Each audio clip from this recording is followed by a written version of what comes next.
दोस्तों, जेल से भागना बहुत मुश्किल होता है, लेकिन जेल से कैदियों ने कई बार भागने की कोशिश की है और वो भागने में कामयाब भी हो गए। आज हम आपको ऐसे ही कैदियों के बारे में बताने वाले हैं जिन कैदियों का दिमाग कंप्यूटर से भी तेज चलता है। चलिए बात करते हैं जेल और इन कैदियों की। अल्काट्राज जेल ये एक ऐसी जेल है जो अपने कठोर कानून और सख्त पहरेदारी के लिए जानी जाती है। इस जेल से कैदियों का भागना असंभव है, जिसकी सबसे बड़ी एक वजह ये है कि जेल किसी ऐसी वैसी जगह नहीं बनी हुई, बल्कि ये जेल कैलिफोर्निया के एक आइलैंड पर बनाई गई है। अगर कोई कैदी जेल तोड़कर भागने में कामयाब हो जाता है तो भी उस कैदी की कठिनाई समाप्त नहीं होती, क्योंकि इस जेल के चारों ओर पानी ही पानी है, जिसे पार करना आसान काम नहीं है। इसी वजह से ये जेल बहुत फेमस है। अब बात करते हैं कैदी की, जिसका नाम फ्रैंक मॉरिस था, जो अमेरिका का बहुत ही खतरनाक क्रिमिनल था। ये कैदी उन लोगों में से था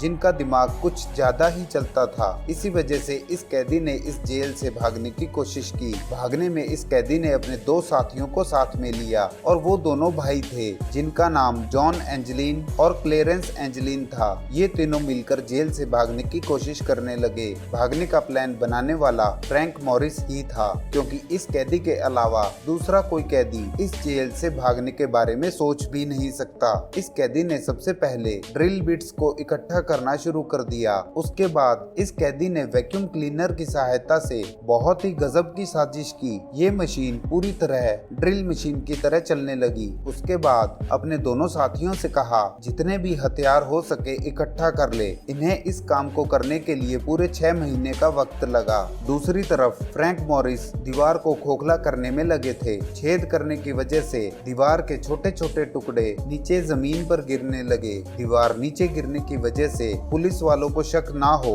इसलिए उन्होंने इस जगह पर सीमेंट लगा दिया। लेकिन एक समय ऐसा आया कि इन तीनों ने फैसला लिया कि हमें आज ही जेल से भागना है। उसके बाद इन तीनों ने उस दीवार को दोबारा तोड़ना शुरू किया। दीवार टूटने के बाद ये तीनों जेल और आइलैंड से बाहर निकलने में कामयाब हुए, लेकिन आज तक इस बात का पता नहीं चला कि ये तीनों जेल से बाहर निकलने के बाद कहां चले गए। लेकिन लोगों का कहना है कि जॉन और उसके भाई को किसी दूसरी जगह पर भेष बदल कर रहते हुए देखा है। अगर ये लोग जिंदा है तो फ्रैंक मॉरिस कहाँ है? यही सवाल सबके मन में उठ रहा है। अब बात करते हैं दूसरे कैदी की। ये घटना रशिया की है। रुस्तम सुक्रेडिनो नाम का एक कैदी, जिसे चोरी के इल्जाम में जेल लाया गया था। इस कैदी की उम्र 25 साल थी। इस कैदी का शरीर और दिमाग एक दूसरे से मेल नहीं खाते थे, क्योंकि इसका शरीर पतला था लेकिन दिमाग उसकी उम्र के हिसाब से ज्यादा तेज चलता था। इसी कारण इस कैदी ने जेल से भागने का ऐसा प्लान बनाया जिसे आम इंसान सोच भी नहीं सकता।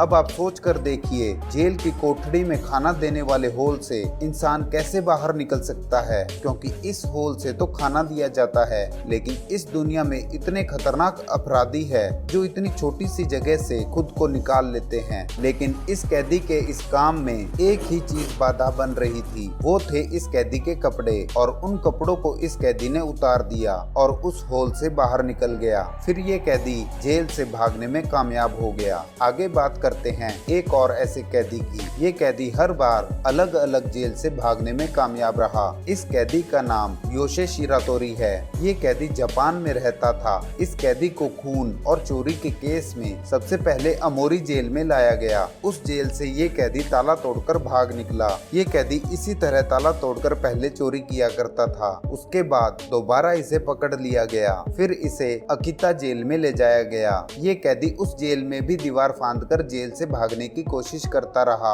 और एक दिन उस कोशिश में कामयाब भी हो गया और ये कैदी उस जेल से भाग गया। उसके बाद इस कैदी को फिर से पकड़ लिया गया। फिर इस कैदी को अबाशिरी जेल में ले जाया गया। उस जेल में कैदी के बंकर में खाना देने के लिए एक होल बना हुआ था और सभी जगह पूरी तरह से बंद थी। लेकिन उस होल से ये कैदी बाहर निकल गया। उस होल से निकलते समय इस कैदी का हाथ भी डैमेज हो चुका था और उस जेल से ये कैदी भाग निकला। आप यही से समझ सकते हैं ये कैदी कितना चालाक था। लेकिन एक बार फिर से इस कैदी को पकड़ लिया गया। उसके बाद इस कैदी को सेप्रो जेल में बंद किया गया। उस जेल में कैदी के बंकर के बाहर 6 पुलिस वालों को खड़ा किया गया। वे सभी पुलिस वाले इस कैदी पर नजरें जमाए रखते थे। उस जेल में कैदी के बंकर की जमीन बहुत ही कमजोर थी। जैसे ही कैदी को मौका मिलता है तो ये जमीन जमीन खोदने में लग जाता। जमीन को खोदकर इस कैदी ने जमीन के अंदर सुरंग बना ली थी और उस सुरंग की सहायता से ये कैदी भाग निकला। क्या आपने पहले कभी इन कैदियों के भागने के तरीकों के बारे में सुना है? तो हमें कमेंट बॉक्स में कमेंट करके बताएं। वीडियो अच्छा लगा हो तो लाइक करें और हमारे चैनल को सब्सक्राइब करें।